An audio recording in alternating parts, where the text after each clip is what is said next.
with that being said, yeah, founders typically also are managers to janitors, so therefore we're changing the chairs. We don't have a fireside chat here, it's more a presentation. Thank you, Kapil, for giving us the slot. We're just right before the lunch, so we have to get this thing through. Only then Kapil will feed us, otherwise we'll all go hungry. And hungry, I'm saying literally also, and even I would say in another way, because you're all leaders here, you're looking at how you do something different, better for your GCC, and therefore also do something different, better for yourself personally. Because ultimately, we all have to be successful, and therefore the organizations will be successful. As we've talked about, what was mentioned in the other larger room, somebody said that AI is the last frontier. Man, you all heard about Shravan, Moore's law. I say something as Shravan's law. Technology, the rate of changes in technology is actually much faster than the rate of my hair going grey. So there's never a last frontier. Okay, you think you are done with it, something else comes in. Damn the technology. And we are now going to talk about the next frontier, AI, yes, for sure. But the next one that is coming is quantum.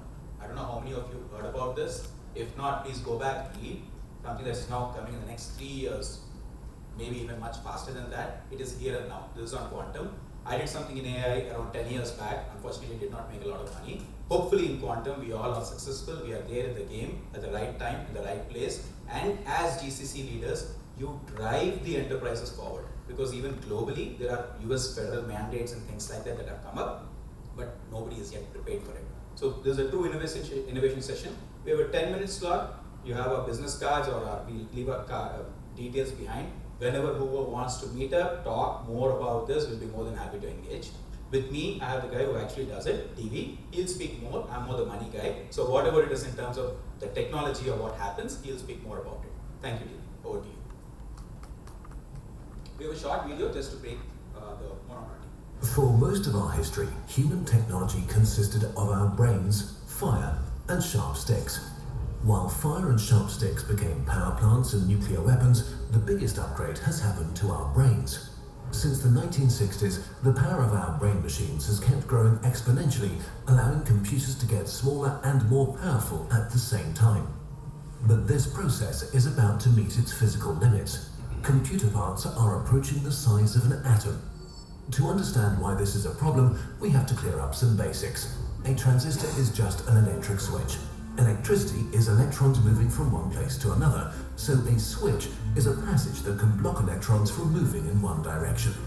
Today, a typical scale for transistors is 14 nanometers, which is about 8 times less than the HIV virus's diameter and 500 times smaller than a red blood cell's.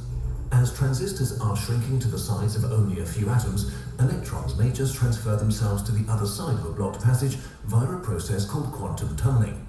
In the quantum realm, physics works quite differently from the predictable ways we're used to, and traditional computers just stop making sense.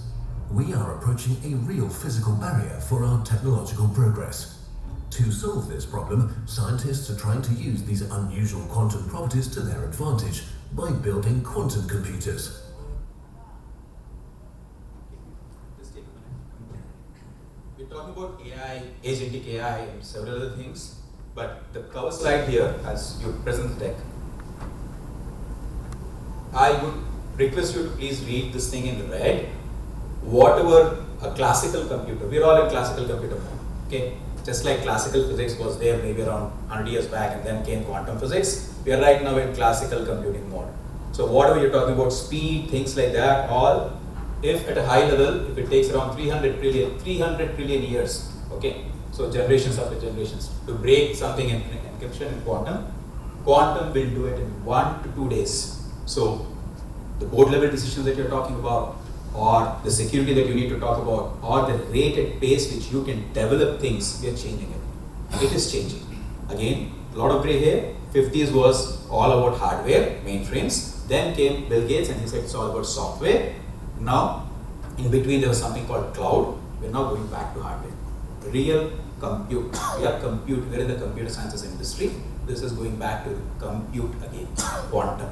So maybe a few slides more in terms of what is quantum technology and what we as, because we have to sell, what we offer. But more than that, we are very excited to be in this field. This is something that, again, I don't know how many of you are from Hyderabad. I'm from Hyderabad. Very soon, places like in 𝗦𝘂𝗺𝗁, you'll have a lot of coaching classes saying that now learn something in quantum computing. I don't know if there's an equivalent in Bangalore. Okay? Thank you. Over to you. It's got United States of America, right? So if you're from 80s and all the technologies we learned from 𝗦𝘂𝗺𝗁 only in Hyderabad. Right. So what we are going to talk about is, as Shravan rightly mentioned, what is this quantum technology and how it is going to break the current encryptions, current securities, postures which you have set up already in your organizations, right? That's what I'm going to talk about. And in the previous slide, he talked about the current encryptions, current cryptography which you're using in your applications across your IT landscape. It takes 300 trillion years.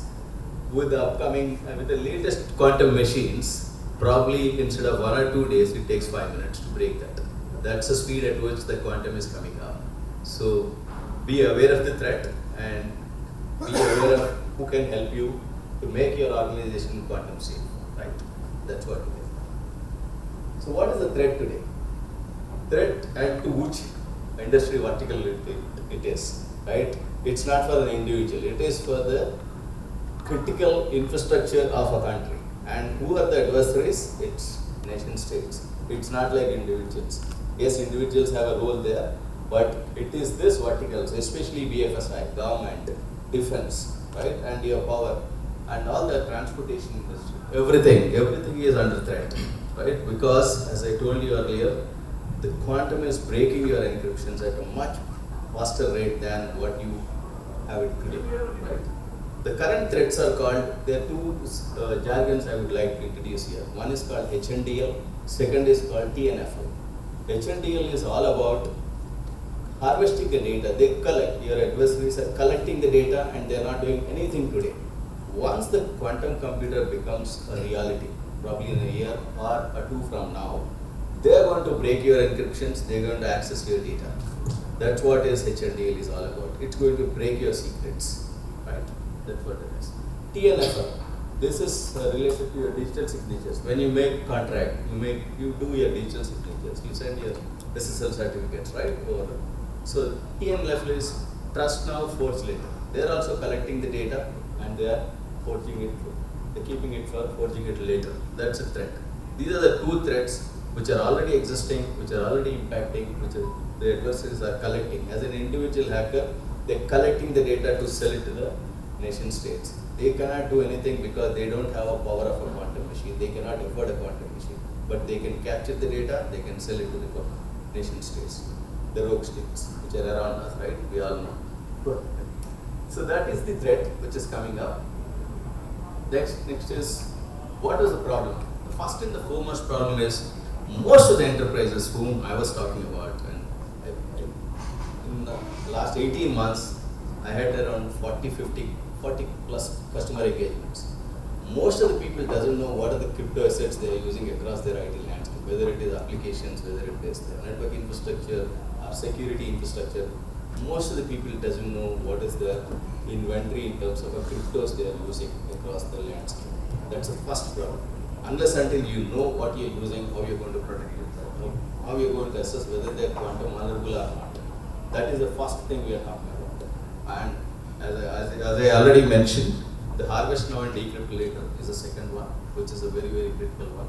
And what this quantum is now doing is they're breaking your public key cryptography. In any security or in any cryptography, there are 3 domains, 3 principal things. One is to have a secure communication between 2 parties. We have key exchanges, right? I'll share my secret with you and you share your secret with me. When I'm sending the data, I'll share my secret and you can open the data. And when you're responding to it, I'll open with your secret. So that's because there's something called key generation. There's something called key distribution. There's something called encryption. These are 3 basics. Okay. In the key generation area, there's not much of a problem today. But in the key distribution area, which is called asymmetric key encryptions, that's where the problem is. That's where the major threat is. That is public key infrastructure. Is at high risk. Okay. And where do we use it? We use it in the transactions which are going online. We use it in the VPN solutions which we feel that it's protected and so on and so forth. the various places where we use public key infrastructures, right? And obviously compliance and regulatory pressures from whether it is from SEBI or NIST or FIPS or European regulatory authorities. In US itself, it is a law to make sure that your organization is quantum safe by 2030. In India, National Quantum Mission has come up with a guideline. We were part of that. And my founder is part of a National Quantum Mission. He's a technical advisor there for cybersecurity. So we know what is coming up, what is already there in the industry, right?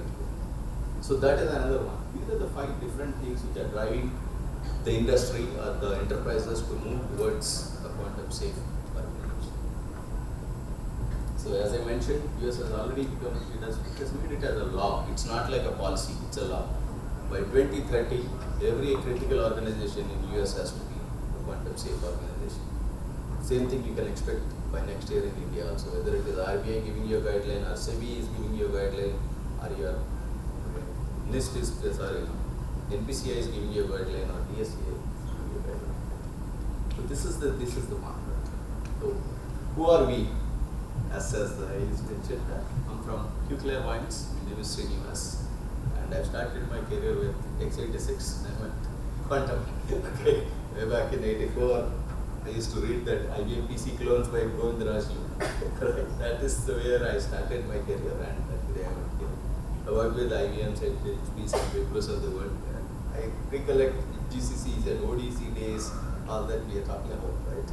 So this is a new thing for me and new thing for the industry also. So we are a deep tech startup. We are in 3 different domains, right? And these are the products. But before getting into that, I would like to tell you we are into drug discovery side of the quantum use case. We are into cybersecurity side of the quantum use case. We are into sensing of the quantum side. And I'm going to talk about cybersecurity. As I was mentioning earlier, the first thing is to identify what are the crypto assets you are using. For that, I have a solution called Q360. It's a complete 100% make in India product, and made in India and made for the world product.